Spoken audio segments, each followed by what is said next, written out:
ya kan? Nah, jadi kalau kita berbicara tentang misalkan my mother, nah my mother ini bisa diganti dengan pronoun apa? She. Okay, exactly, good. So you can start from my mother, misalkan my mother is beautiful, bla bla bla bla. Bisa dijelaskan tentang ibunya. Nah, sentence kedua bisa diganti she likes, seperti Mbak Nafiatun bilang, she likes cooking and bla bla bla, dilanjut lagi.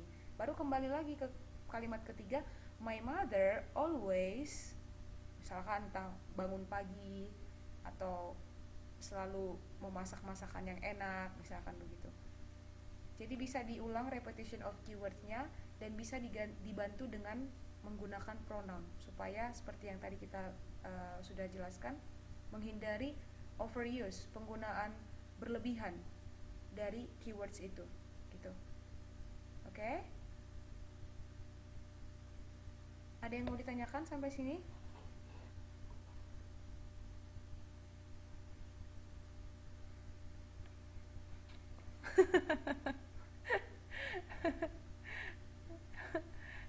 Di sini oke ya, kalau sudah mau buat tulisan nggak oke banget ya. That's okay. That's okay. Writing is hard, yes, it's difficult. Menulis itu emang susah, bukan gampang. Bukan itu bukan satu hal yang mudah. Jadi wajar. Okay, can we go to next slide? Hello? Okay, good. Nah, uh, untuk unit 2, this is about talk about pronouns, use of consistent pronouns. We can open our book page 4.7, 4.7.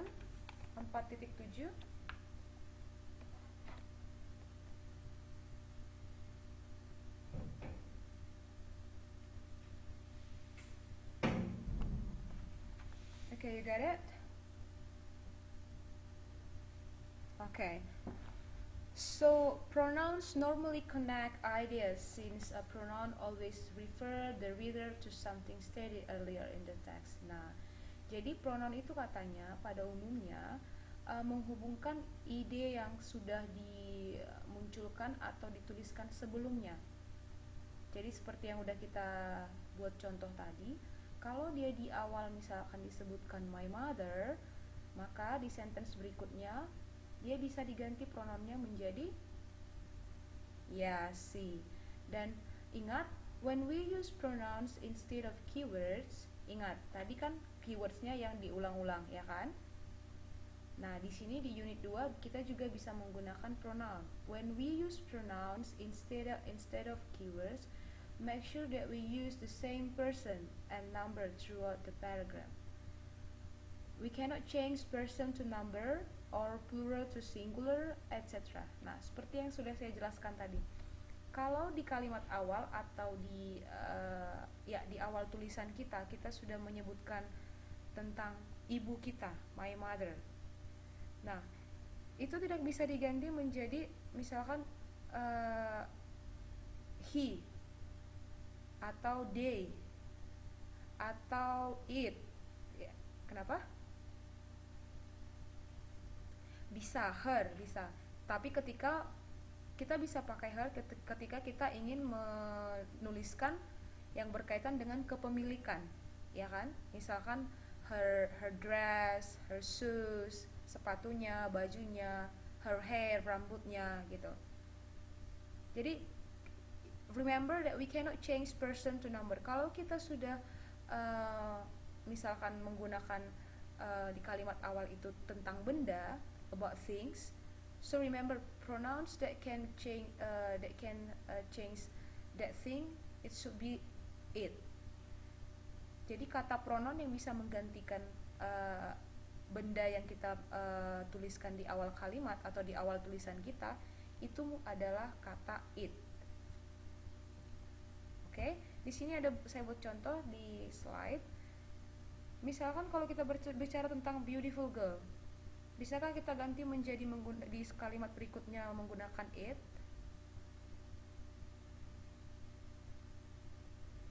harusnya diganti dengan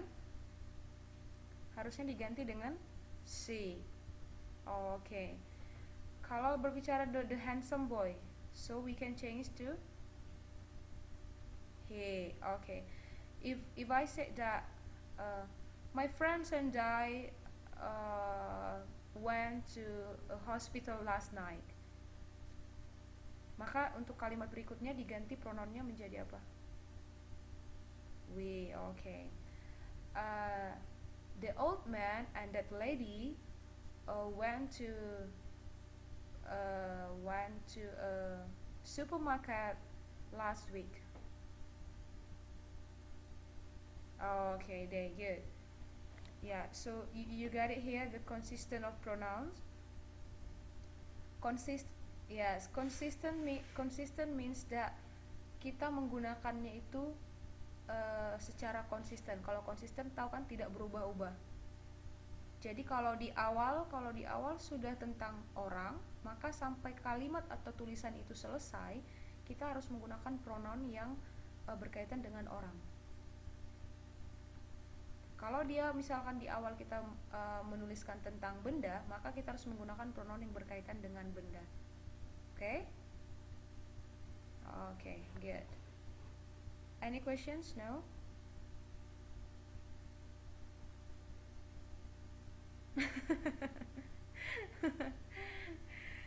Okay, to make it more easier and then you can remember it. So let's open page 4.7. Can someone please help me to read paragraph 1?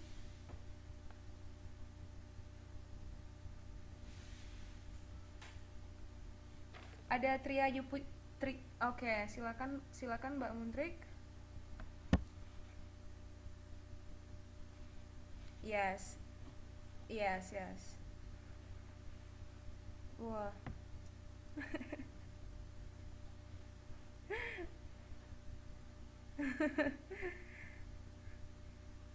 Okay. Leading off.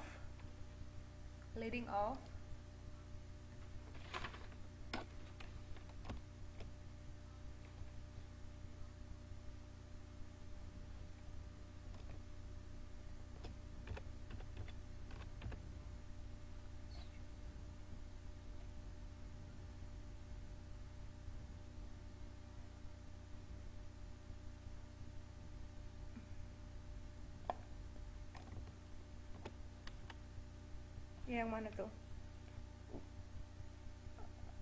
Warbled. Ya, warbled.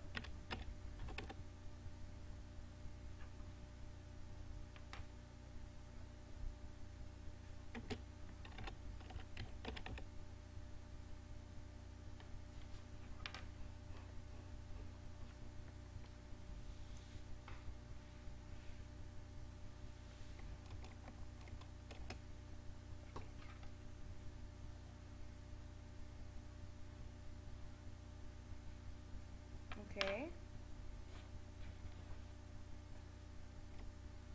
Picture square.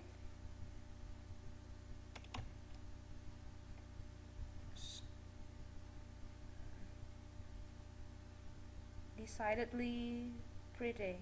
Yes.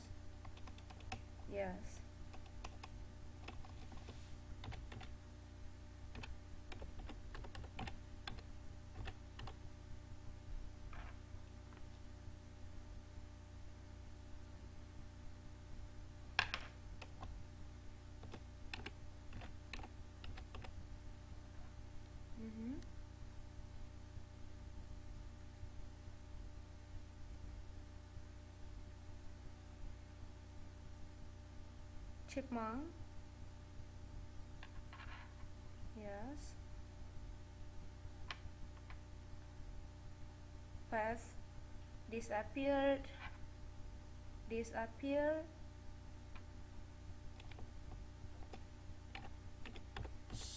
Okay, good. So,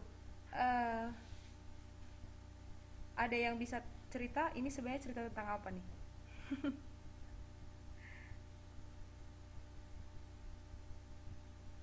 Yes. Ini sebenarnya dia banyak menggunakan seperti kata-kata kiasan yang tidak lazim atau tidak umum gitu di tulisan academic writing. Oke. Okay? Nah, sekarang kita coba lihat ada berapa kata yang cetak hitam, yang dicetak tebal di satu paragraf itu.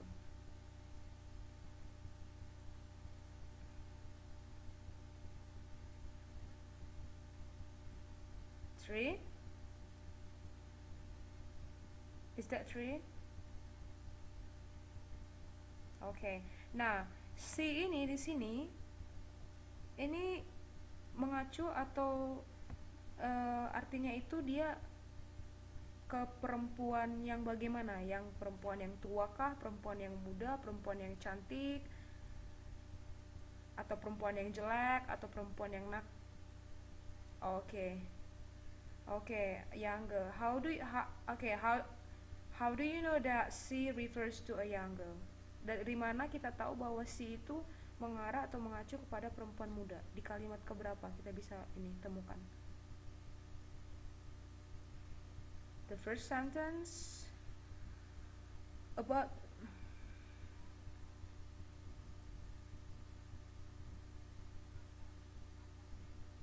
upon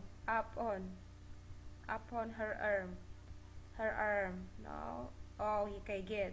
So the first sentence is talk about sunset at the same day in a lonely gulch leading off from that notch. A young girl was wandering along with a basket upon her arm now and then plucking a wild flower. Okay. Jadi si di sini itu refers atau mengarah atau mengacu kepada a young girl. Nah, sampai di kalimat terakhir pronoun yang digunakan itu sama nggak atau berubah dari kalimat kedua, ketiga sampai yang terakhir?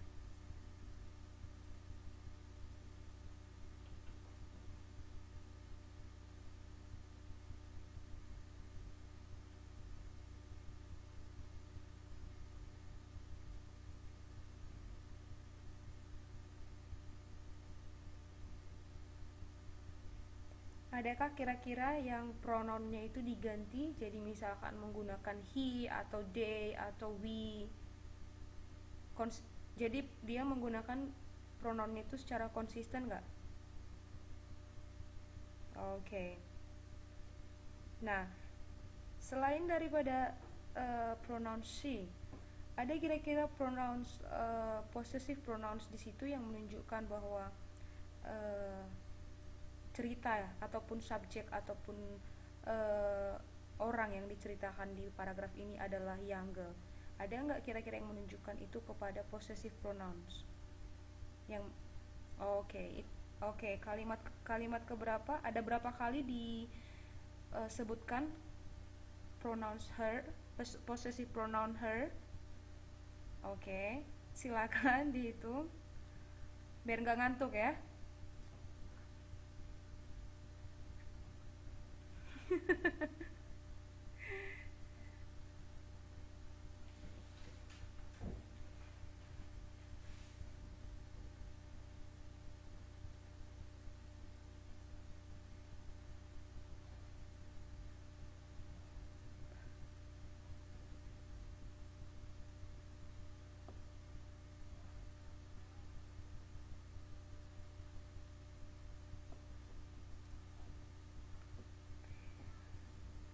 Ingat ya, yang saya tanya her itu yang mengacu atau yang mengarah ke possessive pronoun. Possessive artinya kepemilikan. Misalkan her bag, her shoes, her hair. Oke.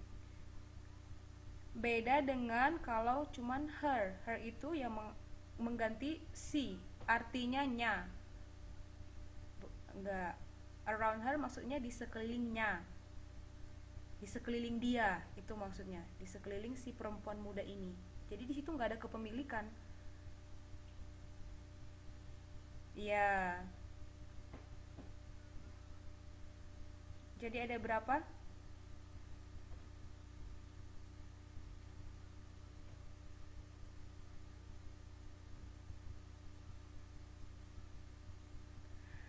Kalau dia uh, pronoun as object, di situ ada berapa?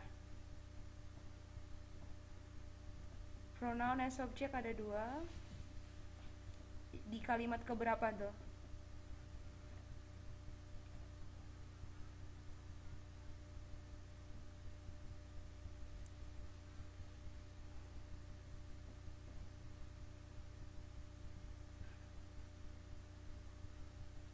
Jadi ada berapa nih?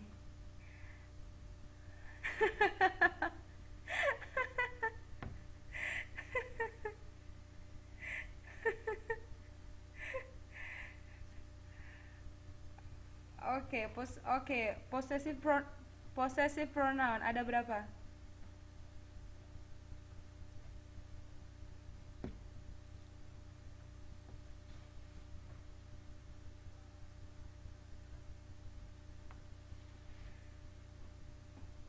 Ingat, possessive pronoun itu dia pronoun plus something. Jadi pronoun plus ada kata di sampingnya. Itu mengacu ke possessive pronoun. Her bag, her shoes, her house.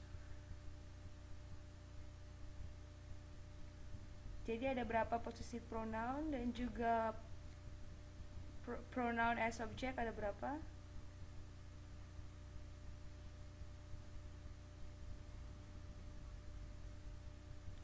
Yakin 5.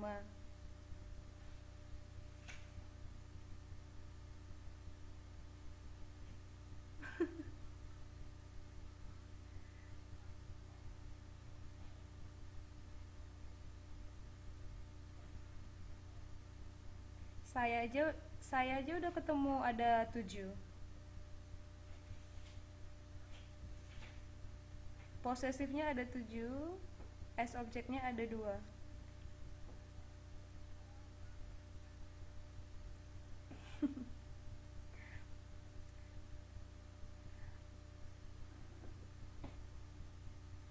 Okay, let me tell you.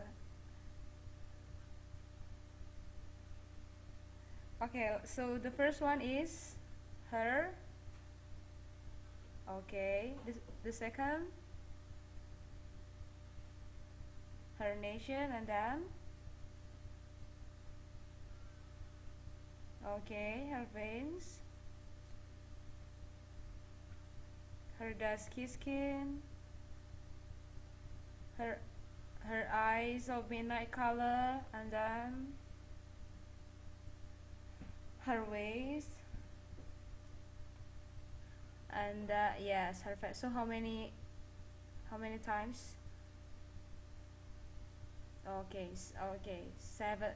Yes, so 7 times they use possessive pronoun here that it's addressed to a younger. Nah, kalau misalkan di sini tadi di kalimat pertama di-mention atau dituliskan a young boy, tetapi di kalimat berikutnya dia menggunakan her arm, her waist, her eyes. Kira-kira konsisten nggak dia menggunakan pronoun di sini? Ya, seharusnya dia harus diganti menjadi okay, good. Ya, jadi ingat sekali lagi kalau sudah kita menuliskan sesuatu itu di awal dengan mau menggunakan pronoun, maka kita harus konsisten menggunakan pronoun yang sama. Kalau itu dalam bentuk singular, harus singular sampai paragraf atau tulisan kita itu selesai. Oke, kalau dia dalam bentuk orang pertama tunggal atau orang ketiga tunggal, maka sampai kalimat itu selesai atau paragraf itu selesai harus konsisten penggunaan pronounnya. Oke? Okay. Yeah, you can write down in your book or in a piece of paper, and then you can read it again. Okay? Any questions so far? So far so good. Okay, let's see the other examples or the other unit. Okay, so now let's go to the unit 3, page 4.11. So this one is the it's I think this one is one kind of the important things that you have to memorize and then remember. Jadi ini transitional signals ini, or sometimes commonly people call this as cohesive devices. Ini adalah suatu hal yang menurut saya ini sangat penting dalam penulisan suatu essay atau suatu tulisan yang berkaitan dengan akademik, oke? Karena ini cohesive devices atau transitional signals ini digunakan dalam hampir semua bentuk tulisan, baik dia tulisan yang tentang akademis atau tulisan tentang yang non formal atau informal seperti diary atau tulisan-tulisan di blog. Transitional signals ini diperlukan. Jadi saya sarankan ini dihafal atau diingat. Nanti kita akan ada bahas beberapa contoh transitional signals. Ada 7. Nantinya di slide berikutnya kita bahas. So, transitional signals here usually called signposting or linking words, which is normally used to move from one idea to another idea. Nah, jadi transitional signals ini katanya ini adalah kata yang menghubungkan satu ide ke ide berikutnya atau ke ide lainnya. Jadi misalkan kalau kita berbicara tentang televisi, tentang TV. Nah, di paragraf pertama mungkin atau di kalimat pertama kita akan berbicara tentang televisi adalah suatu alat elektronik yang biasa digunakan orang untuk mendengar atau melihat tentang informasi, misalkan begitu ya. Nah, ada banyak manfaat daripada televisi atau daripada TV. Pertama, manfaatnya adalah ini. Yang kedua, manfaatnya adalah ini. Nah, kata-kata seperti yang pertama, yang kedua, yang ketiga itu termasuk ke dalam transitional signals atau cohesive devices. Oke? Nah, seperti di slide kita ada buat ini. For instance, words such as first, second, therefore, however, or in phrases, atau ada dalam bentuk prasa juga. To begin with, in addition, in one hand, in brief, to sum up. Nah, kata-kata ini adalah transitional signals atau cohesive devices yang tadi fungsinya yaitu untuk digunakan untuk move from one idea to another idea. Nah, ada beberapa jenis daripada transitional signals yang sering digunakan orang-orang ketika menulis baik tulisan akademis atau non-akademis. Yang pertama adalah enumerative linking adverbials. Nah, enumerative linking adverbials ini adalah biasa can be used to show the order of pieces of information. Nah, ini biasa enumerative linking adverbials ini seperti yang baru saya buat contoh tadi, biasa digunakan ketika kita ingin menuliskan suatu proses atau chronological order, suatu urutan atau order. Jadi kalau kita mau menuliskan misalkan tadi manfaat televisi, ya kan? Nah, jadi kan kita pasti menggunakan pertama manfaatnya adalah manfaat televisi itu apa pertama misalkan. Oke, untuk mendapatkan informasi berita terbaru. Yang kedua,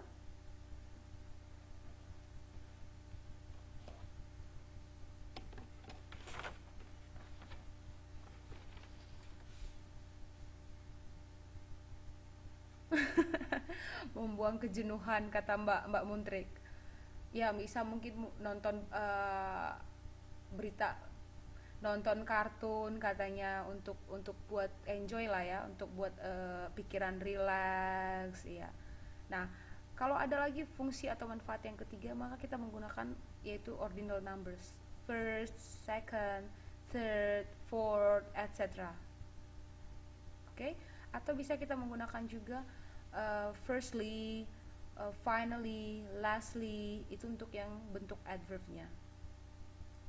Atau bisa juga dalam bentuk phrases seperti for one thing, atau to begin with, atau next. Nah, kalau next itu kan tahu kan berarti ke bagian berikutnya. Nah, jadi itu hampir sama dengan ordinal numbers, yaitu yang menunjukkan bahwa ada proses atau chronological order yang ingin kita tuliskan di tulisan kita. Jadi kalau misalkan saya buat contoh lagi, kalau ingin menuliskan fungsi daripada, atau ada yang mau buat contoh, misalkan menggunakan numerative linking adverbials ini.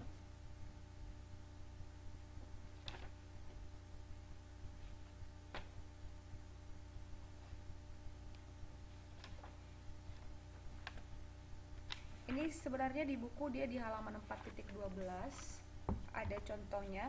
Hanya ini saya tambahkan dari sumber lain untuk membuat ini pengetahuan dari teman-teman juga semakin bertambah banyak dan semakin bervariasi gitu. Jadi ini ada hampir samanya juga dengan yang di halaman 4.12, cuman ada sedikit yang beda yang di buku kita tidak ada gitu. Jadi saya tambahkan sedikit ya. Nah, jadi ini yang poin pertama ini fungsinya yaitu kalau kita ingin menuliskan suatu tulisan yang dia ada urutan yang ingin kita ceritakan, maka kita menggunakan transitional signals ini, yaitu numerative linking adverbials. Dan itu tadi sudah kita ketahui ada kata-kata tertentu yang digunakan untuk linking adverbials di tentang chronological order ini, yaitu yang seperti yang tadi kita bilang first, second, third, and etc. Pernah baca teks tentang cara membuat cake, misalkan ya. Nah biasa di kata-kata yang digunakan di teks tersebut pakai yang mana di antara yes, first, yes, exactly. So, in procedure text, dalam teks prosedur biasa digunakan ordinal numbers karena itu adalah urutan aktivitas yang dilakukan atau urutan atau step yang dilakukan untuk membuat suatu benda atau suatu misalkan cake atau mungkin barang-barang tertentu. Jadi dia menggunakan ordinal numbers karena itu berkaitan dengan proses. Okay, got it? Any questions?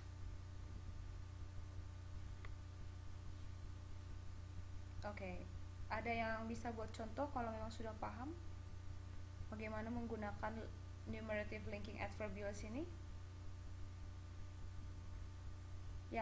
Yang simple aja coba.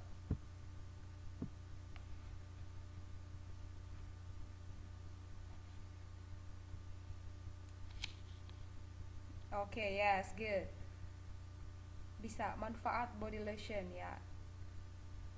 Oke, pertama melembabkan, kedua tadi membuat kulit putih ya, membuat kulit putih.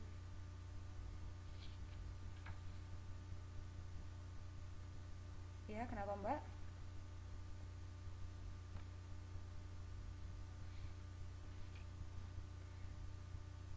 Bisa. Misalkan ordinal numbers atau bisa juga adverbs. Kalau adverbs itu firstnya tinggal ditambahi akhiran ly. Jadi firstly, secondly, thirdly gitu. Iya. Sebenarnya itu tergantung si penulisnya. Banyak juga orang yang memakai adverbs, yaitu firstly, secondly, thirdly. Iya, it depends on the author or the writer. Jadi itu tergantung si penulis atau si pengarang. Dia lebih prefer kemana? Dia mau menggunakan ordinal numbers kah atau adverb kah? Itu artinya sama, meaningnya sama. Oke?